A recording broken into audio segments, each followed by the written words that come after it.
एक राजा था। उसका नाम था कुंवर सिंह। कुंवर सिंह को शिकार खेलने का बहुत शौक था। वो जब भी खाली होता तो वह अक्सर जंगल में शिकार करने के लिए चला जाता था। वहां जाकर वो शिकार करता और उसके बाद जब वो थक जाता तो वापस अपने घर आ जाता था। मगर अक्सर वो शिकार के लिए निकलता तो बहुत देर बाद ही लौटता था, क्योंकि शिकार करना उसे बहुत पसंद था और कभी भी वह शिकार के लिए अकेला नहीं जाता था। वह जब भी जाता तो अपने साथ 6-7 सिपाहियों को लेकर जाता, क्योंकि जंगल में अगर वो रास्ता भूल जाए तो उसे सिपाहियों का साथ मिले। वो सिपाही भी राजा के पीछे पीछे चलते थे और राजा जब लौटते थे तो वह भी राजा के साथ लौट आते थे। एक दिन की बात है, शिकार करते करते राजा थक गए। एक पेड़ के पास पहुंचकर कुंवर सिंह ने अपने सिपाहियों से कहा, देखो, मुझे थकान सी हो रही है। मैं थोड़ी देर के लिए आराम करना चाहता हूँ।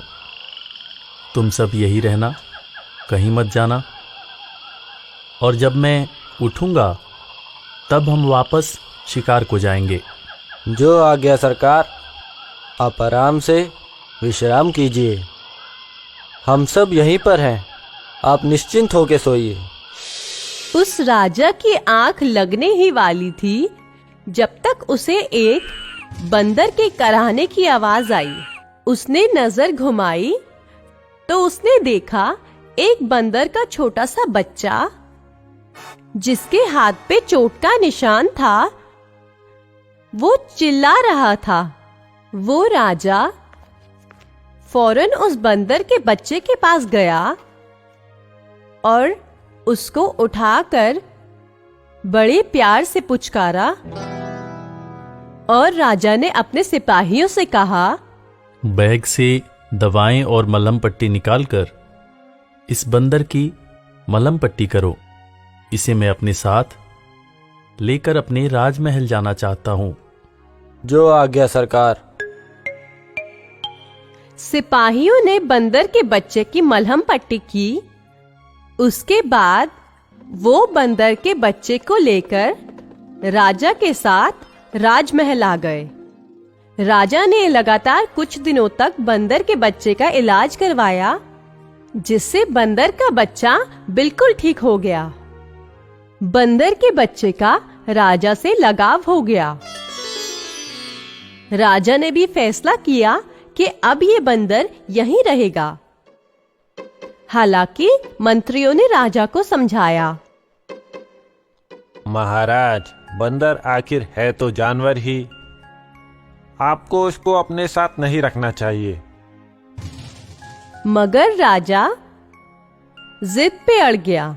राजा ने कहा, तुम सब मुझे सलाह मत दो, ये बंदर मेरे साथ ही रहेगा। जो आज्ञा सरकार। जैसी आपकी मर्जी। इस तरह से वो बंदर राजा के साथ रहने लगा। एक दिन की बात है, जब राजा सो रहे थे और बंदर बगल में बैठा बैठा राजा को देख रहा था। अचानक से एक मक्खी राजा के नाक पर आ गई। मक्खी को हटाने के लिए बंदर ने हाथ हिलाया। मक्खी उड़ गई, मगर उड़कर फिर से राजा की नाक पे आकर बैठ गई। बंदर ने फिर मक्खी को उड़ाया। मक्खी फिर आके बैठ गई। अब बंदर को गुस्सा आया। बंदर ने सोचा, ये मक्खी बहुत परेशान कर रही है, क्यों ना इसे मार डालूं। उसने बगल में पड़ा एक डंडा उठाया और मक्खी पर जोर से मारा। मक्खी तो फुर से उड़ गई, मगर वो डंडा सीधा राजा की नाक पे जा लगा।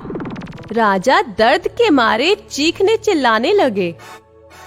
नौकर आए तो उन्होंने देखा राजा घायल पड़े हुए हैं। राजा ने नौकरों से कहा, तुम लोगों ने सही कहा था कि आखिर ये बंदर है तो जानवर ही। इसने नासमझी में मेरे नाक पर डंडे से वार कर दिया।